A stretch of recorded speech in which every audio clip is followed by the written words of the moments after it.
진짜 심각하다고 생각해요. 지금 한국이 거의 디스토피아급이에요.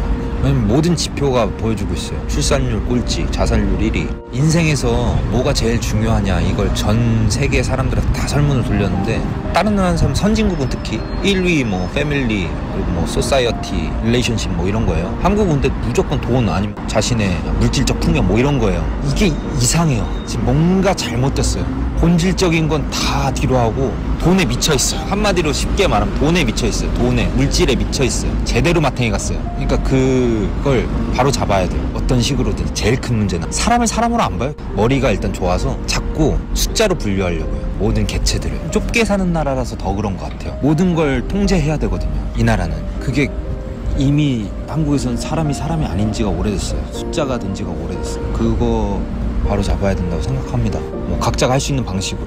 되게 심각한 상황인 것 같아요, 지금. 진짜로.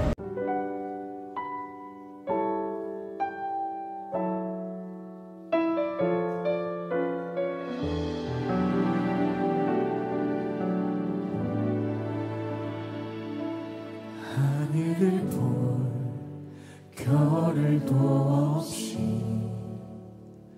정신없이 세상을 살다가 마음의 먹먹함이 내 삶을 짓누를 때 그제서야 우리가 최고가 무엇입니까 했을 때 돈이 최고지요, 물질이 최고지요, 집이 최고지요, 우리가 살아가면서 안전이 최고지요, 이러한 것 같아요. 그런데 아까 이분의 말씀처럼 어느덧 우리는 숫자에 돈이 먼저라고 생각하는 우리의 내면들을 찾아볼 수가 있습니다. 그러나 제가 알기로는 이곳에 모인 우리는 나는 그리스도인으로 알고 있어요. 다 예수님을 영접하고 누구는 모태 신앙이고요. 또 누군가는 최근에 예수님을 믿고 그런 친구라고 알고 있습니다. 이런 우리에게 저는 가르쳐야 될 거라고 생각했습니다. 여러분, 최고는 돈이 아니고 최고는 물질이 아니고 바로 예수 그리스도입니다. 그래서 만약에 우리가 달려감에 있어서 돈이 최고라고 한다면은 돈을 쫓으라고 얘기하겠죠. 그런데 성경에서는 그렇게 말하고 있지 않다는 거죠. 예수님이 최고라고 성경을 구속해서 말하고 있습니다. 그렇다고 한다면은 이분이 말씀하는 그랬어요. 그럼 이 변은 어떻게 해야 되겠습니까? 정치로요? 다른 거요? 뭐 그런 것들이 도움이 되겠지만 내가 변해야 그것이 쉽다고 말을 했어요. 그렇다는 것은 오늘 우리가 살아갈 때 내가 속한 학과, 교회, 그곳에서 돈이 최고라고 말하고 숫자로 나를 하나의 정체를 가진 사람으로 보는 것이 아니라 하나의 숫자로 보는 이 세상 가운데 그래도 저희는 달라야 되지 않을까? 저희는 그 사람을 숫자로 보는 것이 아니라 하나님께서 너무나 사랑하는 한 영혼, 그 영혼을 위해서 단 하나밖에 없는 독생자이신 예수님을 이 땅에 보내셔서 죽기까지 하셨던, 우리는 저번 주 부활절을 경험했어요. 그리고 부활절 전에는 고난주간을 경험했죠. 그 시간을 보내면서 예수님의 십자가 부분의 부활에 대해서 묵상했던 우리라고 한다면은 오늘 우리가 받을 교육, 전도, 왜 전도를 해야 되는가라는 것이 제대로 된 동기가 될 거라고 생각을 합니다. 우리는 절대로 그 사람들을 하나의 숫자로, 하나의 모형으로, 하나의 돈으로 바라보는 것이 아니라 예수 그리스도께서 그 한 사람을 위해서 이 땅에 오시고 고난을 받으시고 십자가에 박히셔서 죽으신 다음에 부활하셨던 그 한 명을 위해서 우리는 그 사람을 사랑해야 된다는 이 하트를 통해서 하나님의 사랑으로 얘기를 하는데, 자, 사람들은 누구나 사랑을 이야기해요. 음악이나 책이나 영화나 끊임없이 사랑을 얘기하죠. 늘 저와 여러분은 사랑을 갈망해요. 타이타닉 영화 보셨죠? 타이타닉이 재해 영화예요? 사랑 영화예요? 재해인데 사랑이 있죠. 그러니까 늘 유명한 영화에는 사랑이 있는 거예요. 사랑하면 뭐가 떠오르세요 하면 그 친구가 이런 얘기를 할 거예요. 그럼 얘기하는 거죠. 누구나 사랑 너무나 좋아합니다. 음악이나 책이나 영화나 끊임없이 사랑을 얘기하죠. 그러나 그 사랑 불완전하다는 거예요. 불완전합니다라고 불완전한 단어를 꼭 넣어주셔야 돼요. 그런 다음에 이 세상 속에서는 그 완전한 사랑을 찾지 못하는데 진정한 사랑 어디서 찾을 수 있는지 알려드릴게요 하면서 성경은 하나님의 사랑 그 자체입니다 라고 얘기를 하는 겁니다. 피포유라는 것들을 4가지 계획에 나왔는데 거기서 세 번째, 네 번째를 비교를 한다면은 첫 번째는 하나님이 똑같이 하트죠. 하나님이 당신을 사랑하시면 당신을 계획을 가지고 있어요. 그런데 왜 우리는 그 하나님의 그 계획과 풍성함을 누리지 못하나요? 왜 그렇게 할 수 있나요? 바로 단절. 죄 때문에 그렇다는 거예요. 근데 여기서 아까 얘기를 해요. 우리가 원래는 하나님으로부터 창조에 붙어 있는데 죄로 인해서 분리됐다는 거예요. 그래서 사람이 이 하나님으로부터 뭔가 이 공허함 때문에 신을 쫓아가기 위해서 철학적인 신념, 아니면 경건한 행동, 봉사, 다양한 수행들을 했지만 이 공간을 메울 수가 없었다는 거예요. 이게 바로 두 번째 얘기예요. 세 번째가 십자가인데 이 공간에 뜬금없이 십자가가 나옵니다. 이렇게 얘기하는 거예요. 우리는 아무 힘으로 도달할 수 없었지만 십자가만이 인간과 하나님의 단절된 이 공간을 메꿀 수 있습니다라고 메시지를 하고 있다는 거예요. 똑같습니다. 세 번째, 우리가 관계가 깨져 있었습니다. 근데 그 관계의 깨짐을 해결할 수 있는 분이 바로 예수님이라고 말하고 있는 거예요. 자, 우리 한번 마태복음을 보거나 사복음서를 보다면 예수님의 탄생을 얘기해요. 그러면서 예수님을 뭐라고 설명하냐면은 이건 우리가 잘 아는 말이죠. 임마누엘이라는 단어를 써요. 임마누엘이 뭔가요? 하나님이 함께 하신다는 거예요. 우리 아까 나누기 하면서 깨진 관계를 얘기했어요. 내가 죄로 인해서 하나님과 깨진 관계, 내가 죄로 인해서 나의 사랑하는 사람과의 깨진 관계. 그러면서 여기 말하는 십자가 임마누엘 하나님 뭐라 하시나요? 그 아파하시는 그 가운데서도 우리가 괴로워할 때도 하나님도 함께 아파하셨다는 거예요. 자, 우리가 복음을 전하라고 했을 때 예수님을 모르는 그 사람들은 깨져있는 관계예요. 하나님께서 아파하시는 관계라는 거죠. 그 가운데 우리는 알아야 되는 것은 우리가 복음을 전할 때 긍휼한 마음이 들 수도 있고 아무 마음이 들지 않을 수도 있습니다. 근데 하나님께서 어떤 마음이냐면 우리가 복음을 전할 때 하나님의 마음은 아파하는 마음이라는 거예요.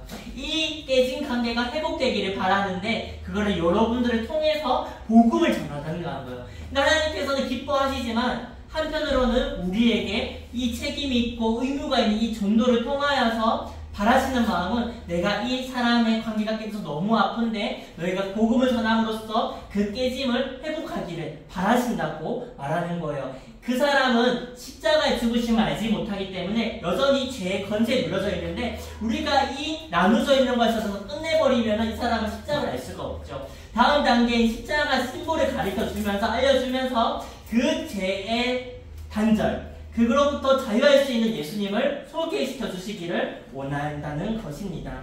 자, 그러나 밑에 뭐라 적혀져 있죠? 이 사실을 아는 것만으로는 충분하지 않습니다. 왠지 내가 이 사람에게 복음을 전하고 이 사람이 예수 믿지 않으면 끝날 것 같은 마음이 드신 적이 있으신가요?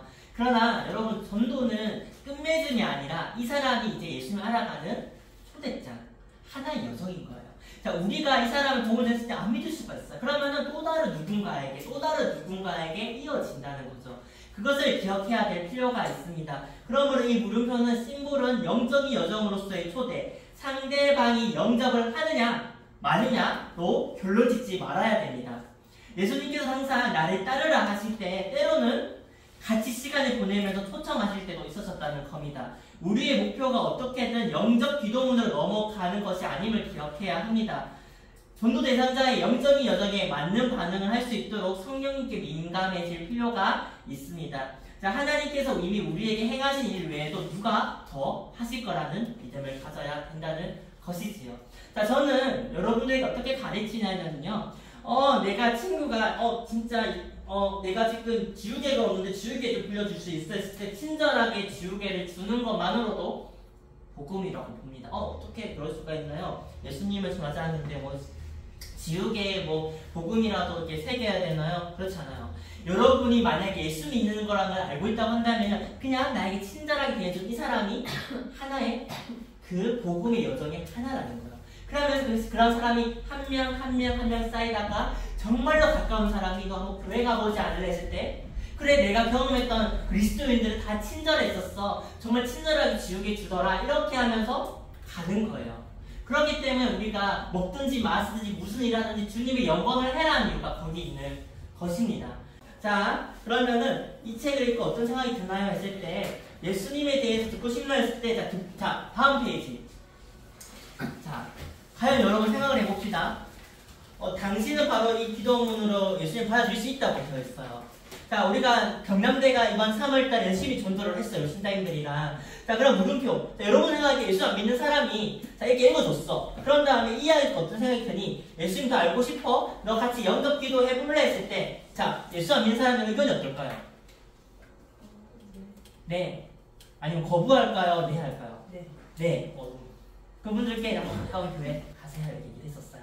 그러면은 60명 중에서 55명 정도 복음을 들었는데 그 놀랍게도 25명이 예수님을 영접했어요. 그리고 한 명이 연락처를 주었어요.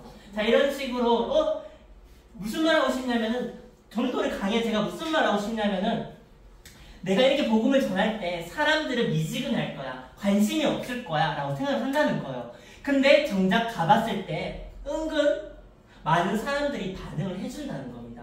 그러면 우리가 전도의 자리에 가는 것은 어려운 이유는 내가 복음을 전했을 때 사람들이 안 들을 거야, 나에게 소금을 칠 거야, 나를 욕할 거야, 나를 미칠 거라는 그 두려움이 가득해서 가지 못하는데 정작 가보니까 가능하다는 거예요. 오늘 우리 순장님께서 이제 복음을 전했습니다. 그럼 물어봤어요. 전도 어땠어? 하니까 이미 뭐라 하셨죠? 오늘 처음 전도해 보셨는데 어떠셨나요?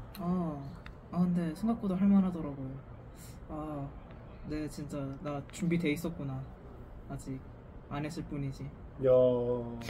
그쵸. 이미 그냥 준비가 되었었구나 였어요. 그냥 가지 못하는 과정은 내가 준비 안 된 건 줄 알았는데 가서 복음을 전해보니까 아하, 내가 이미 준비가 되었었구나인 겁니다. 예수님 믿는 여러분이라면 누구든지 준비가 되어 있다는 것입니다. 남은 시간 10분 정도 있는데 우리 순장님들이 한 분, 두 분, 세 분, 네 분이 계시거든요. 5분이 계시거든요. 5분 기준으로 해가지고 우리 한번 1, 2, 3, 4, 5, 1, 2, 3, 4, 5 해가지고 한번 짧게 한번 실습해보는 시간 가져보도록 하겠습니다.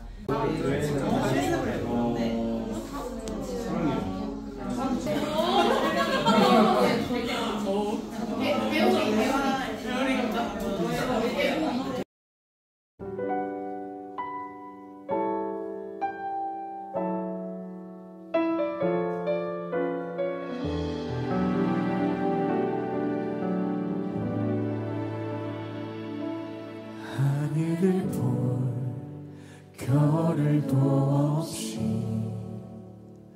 정신없이 세상을 살다가 마음의 먹먹함이 내 삶을 짓누를 때 그제서야 주님을 찾습니다.